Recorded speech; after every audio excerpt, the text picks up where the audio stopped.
홍영표 더불어민주당 원내대표.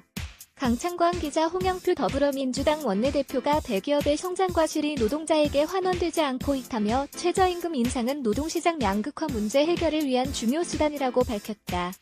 홍 원내대표는 27일 서울 여의도 60상 컨벤션센터에서 열린 중견기업연합회 CEO 조찬 간담회에서 노동자에 대한 총부가가치 중 노동자에 대한 보상을 보면 중소기업 은 50%인데 대기업은 28%밖에 되지 않는다며 한국 경제가 대기업 주도 경제라고 얘기하는데 우리는 고용과 노동자 보상 정도가 OECD 국가 중 최하위다.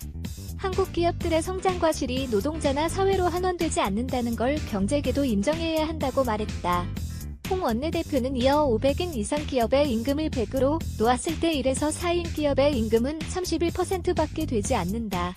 대기업 쪽 임금의 3분의 1도 안 되는 사람의 소득을 올려줘야 최소한의 삶을 유지할 수 있다며 500인 이쪽 임금 인상은 자제를 하면서 노동시장 양극화를 해결하는 길이라는 답이 나와 있는데 이쪽 대기업은 목소리가 크고 이쪽 명세기업은 목소리가 없다고 말했다.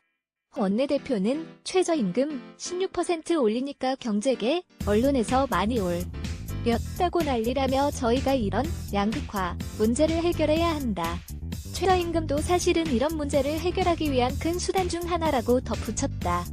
홍 원내대표는 명세 자영업자들 주머니는 제한돼 있고 그 주머니를 털어서 최저임금 1만 원으로 수직 상승시키는 건 쉬운 일이 다라며 공공임대주택 보급 문제인 케어 아동수당 도입 등을 통한 생활비 경감을 위한 정책수단을 동원하고 있다고 했다. 더불어민주당 홍영표 원내대표가 27일 오전 서울 여의도 63 컨벤션센터에서 열린 중견기업연합회 CEO 정기조찬회에서 참석자들과 얘기를 나누고 있다. 연합뉴스 홍 원내대표는 대기업의 임금을 100으로 봤을 때 소규모 기업은 30일밖에 못 받는 문제를 어떻게 해결할 거냐.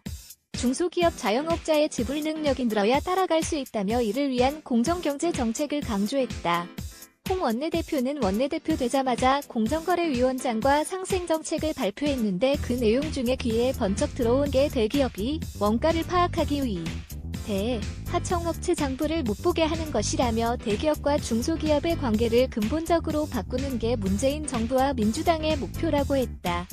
홍 원내대표는 오는 7월 1일부터 시행되는 노동시간 단축, 주 52시간의 협조를 요청하며 노동 유연성과 안정성 확보를 위한 사회적 대타협을 강조했다.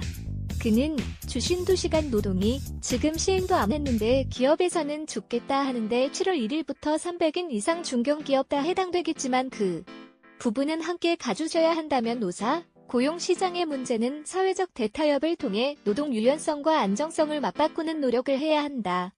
원내대표로서 가시적 성과를 내보려 한다고 덧붙였다. 김태규 기자. 독불 환희 코